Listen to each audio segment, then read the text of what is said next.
Welcome to Notes from the Lab. It's an ongoing series of conversations of the past, present, future of the BCG vaccine and type 1 diabetes. My name is Denise Faustman, and I'm head of the immunobiology labs here at MGH and Harvard Medical School in Boston. In this podcast series, we are exploring topics related to type 1 diabetes and obviously the BCG vaccine. My guest today is Erika Cohen, who's both a mother of a diabetic child and also a physician. And so this results in a nice combination to talk about BCG and what it means to her clinically and what it means to her as a mom. So welcome, Erika. Welcome. Thank you so much. Thank you so much for having me today, Dr. Faustman. Yeah, it's a fun time because we love to talk about this. And so maybe you could start out by giving everybody watching this podcast a little bit of your background and how you really got interested in type 1 diabetes through your son. Sure, absolutely. So when my son, about 6 years ago, it was during COVID, my son came to kiss me goodnight and his breath smelled super fruity, weird. And I said, go brush your teeth again. And he went back, and I knew being a physician as well as a mom, a mixture together, something wasn't right. So I made him brush his teeth 3 times, and I knew that his glucose was super high because I had actually diagnosed my nephew that his pediatrician didn't pick up on type 1 as well. And he came and I said, we have to go get your glucose checked. And we asked a neighbor for a glucometer, and it just read high. It didn't even register the amount. Mm-hmm. We went to the hospital, and at that time they didn't let both of us, me and my husband, in with my son. And I just remember my son crying in the car. He's like, I don't want diabetes. I don't want diabetes, because he knew what happened to my nephew. And he, when we got there, his glucose was 800. Wow. Wow.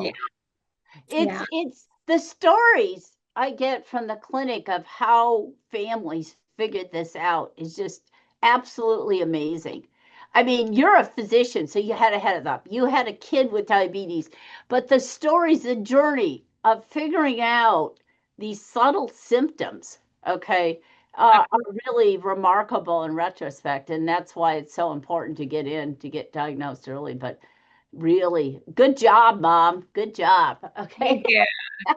So it hasn't been an easy road. It hasn't been easy. yeah, it's just the smell of ketones. People who haven't smelt that before, it's like, is my kid drinking alcohol? I mean, Yeah. it's a weird smell, but it's not should be a smell you smell ever before. So good Yeah. pickup. I haven't had that story before, so that's good. Okay, Yeah. so let's go to now, present day. How'd you find out about the BCG clinical trials here? So my son has this really wonderful pediatric endocrinologist, Dr. Carletto, and I absolutely love him. And he told me about the trial. He asked if I was interested, and I said absolutely, because I am so for trials and research. Being that I'm a physician and I did a lot of research at the University of Miami, going to college. There's nothing better than doing research. The more that we find out about medicine, the more we can come up with a cure. So for me, I was all in. I had to convince my husband, but they both were really excited about the trial, and we were all in. So Dr. Faustman, I know that you want to know a lot about, what's going on with me and my son, but I want you to tell me what's going on right now with everything with the ADA, the American Diabetes Association. I know that Logan is a junior. He was one of the advocates for the ADA. We did a huge, I remember you came to Yes. for that research. I heard they just released something in that scientific session they had in New Orleans. Can you tell me more about it? Yeah. So your son is obviously in the pediatric trial.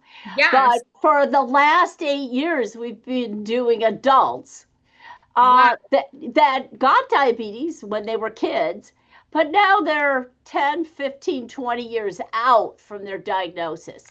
And so we now have unblinded and statistically analyzed the phase 2 clinical trial data. So the first glimpse of that data was presented at the American Diabetes Association in New Orleans. Okay, I heard about it, I read about it, but I am excited about it. What does this mean for kids? What does this mean for the juveniles that are diagnosed really young? Yeah. So let me do this since probably everybody hasn't read the news on it. Let me talk about the results there. And then Wonderful. let's go backwards to why the kid trial that's ongoing right now is rather unique, okay? Because they may benefit even more than these adults. Absolutely. So what's unusual about these trials, and probably, maybe the first time ever, is it's using an immunotherapy in people that have had diabetes long-standing. If you go to the internet and you go, I have diabetes or I have a kid with diabetes, you search and everybody's going after not even diabetic kids, not even adults. They're going after if you had another child who was at risk. So they're not even diabetic yet, they're only at risk. And so these trials that were released at the ADA is really showing a treatment for existing type 1 diabetes, Oh, okay? People that have had it long term. And of course, everybody who has a diabetic child or diabetic husband or anybody that has type 1 diabetes go, really? These people have had it 10 years, 15 years, 20 years. How can you make a dent in those people? How can you improve their lives because the disease has destroyed the pancreas?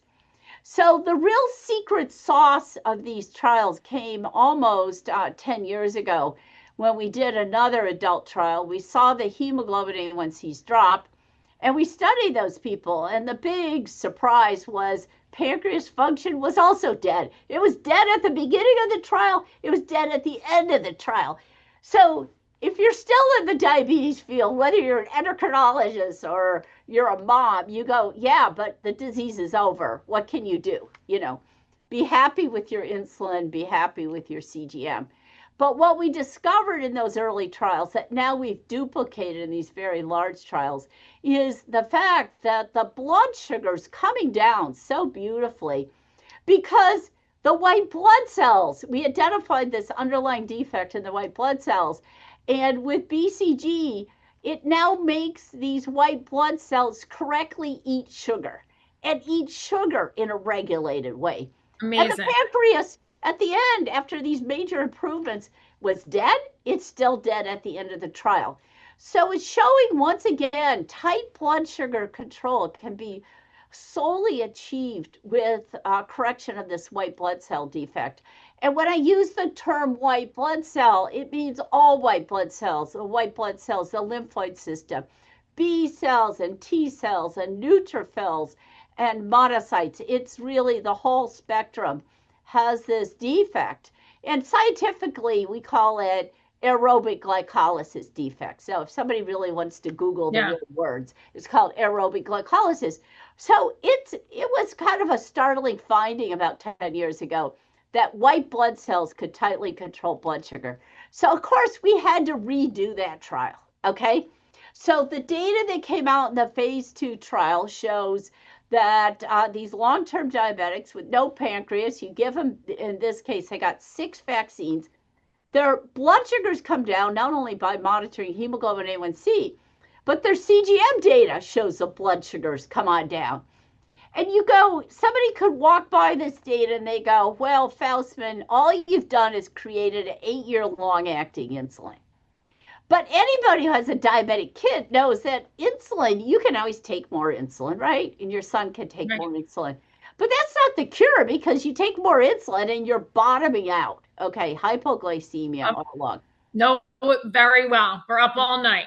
Yeah, exactly. So more insulin lowers your hemoglobin A1C, which you want, but you also have these, could have these lethal events. So the fun thing about BCG is it not only lowers blood sugar, but if you look at your CGM, the oscillations are now tight because this has nothing to do with insulin. In fact, these people are using a third less insulin.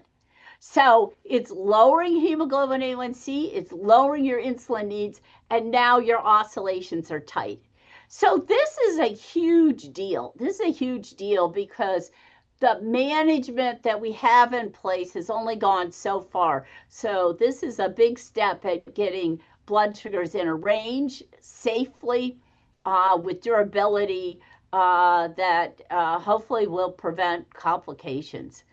And So that's that's, huge because these parents, especially of children of children diabetics, yeah, they're up all night. Those low glucoses, they're watching that CGM. It's stressful on the parent. It's stressful in the child in school settings, whether they want to go to camp. They're limited on activities because of these things. yeah. And also the whole planning of their life, right? I mean, Absolutely. even adults will tell you, "Oh my gosh, I work, but I have to think an hour ahead that I'm going to eat. So I now need to bolus." And then Right. an hour later, you're busy or you're not hungry. Guess what? You got to eat. So if all of a sudden your white blood cells say, I don't need any, your blood sugar is normal, they're not going to eat more sugar.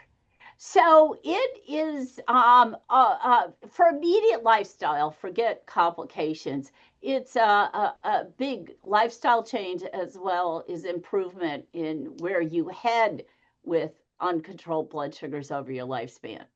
And So, not even that, but complications later on in the future, oh, whether it's their eyes that parents worry about, their heart. I mean, so many things kidneys, are everything, everything. Yeah. everything. So that's the data on type 1. But we also did another group in this trial that isn't directly relevant to your son, but is relevant and why peds we had to do.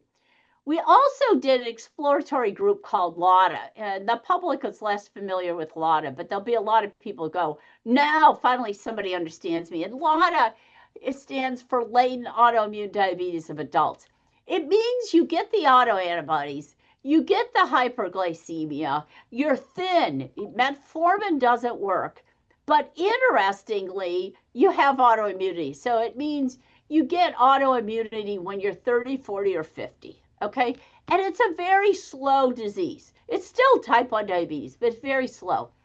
And we knew before we started these trials that people with LADA did not have the aerobic glycolysis defect. Their white blood cells were eating sugar Wow.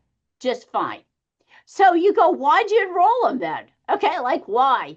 And we wanted to enroll them because they have a pancreas. And we hadn't yet got permission from the FDA to go into kids. And we wanted to see if the other feature of BCG, the feature that it can kill autoreactive cells, it can induce these suppressive cells, Tregs, could stop the disease in the pancreas. So we show once again in LADA with multi-dose BCG, the same regimen, there's no change in blood sugar. Okay, so that's a nice proof that the reason the juveniles are achieving these amazing hemoglobin A1Cs is because of the white blood cell defect. So what happens in these people? Their overall blood sugar doesn't change, but we see something else. We see that in later onset diabetics, autoimmune as well as type 2, get insulin resistance. And insulin resistance is as you age with diabetes, every year you need more and more and more insulin. And Right. that's not good because insulin is a very pro-inflammatory thing. And a lot of people work in this field believe that over-insulinemia is what's causing the heart disease. It's what's causing the strokes. It's what's causing over-inflammation. And so in this group, guess what happens? They don't get insulin resistance. So Wow. this is pretty unique in identifying a new drug or compound that prevents insulin resistance. But the type 1 diabetes community is going to be much more excited about the other part of the data in this trial. And that's because BCG stopped the disease in the pancreas. Okay? So in these people, the fasting C peptides level out, the placebo group continues to go down, and the stimulated C peptide with either glucagon or mixed meal actually restores, not to normal, but it restores. So this also is quite amazing data. This is kind of the first time the pancreas isn't just with a drug slowing the decline, it's stopping the disease. And in these people, their autoantibodies start to disappear. So Wow. they're going to get benefits from this too, but it's not going to be pure hemoglobin A1C. So that gets us to your son and your dilemma.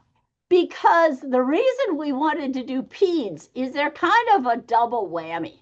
Okay, they have the aerobic glycolysis defect. We know if we give them BCG, their white blood cells should perk up and stop eating fats and start eating sugar. But the other benefit they should have is we should stop the disease in the pancreas. So this pediatric trial, 250 kids, is going to be a really good test of combining these two mechanisms of action to see if the kids benefit even more than the adults from BCG immunotherapy. So we should let everybody know these are long trials. It takes us 5 years to do a trial, and we try to be nice to everybody because when you get done with a 5 year trial, you can cross over and get the drug at that point. So we try to make it a very opportunity rich environment here when we enroll kids. So your son, I don't know which group he's in. You don't know which group he's in, but he can get two So better. exciting because, even if he is or he didn't get it, I Yeah. know in the end he will be able to get it. And it gives us that opportunity to see, especially with all the data that's come out. It's just so promising, and it's just like so hopeful for parents like me, doctors like me.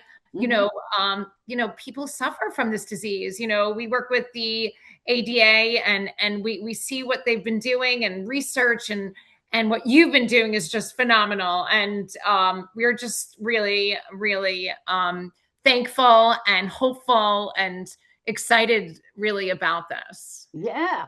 So the best thing is we have such support from the public. The public has been outstanding at supporting these programs. And as most of the world know, this is an extraordinarily safe drug. Its major disadvantage is it takes a couple years for the full effect. But even in the adults, we're going out 8 years and their hemoglobin A1Cs are still going down. So at year 8, 41% of these adults had a normal hemoglobin A1C, like, LabCorp, normal. Now they're still on insulin. Okay. So I don't want people to think No, of course, of they, course.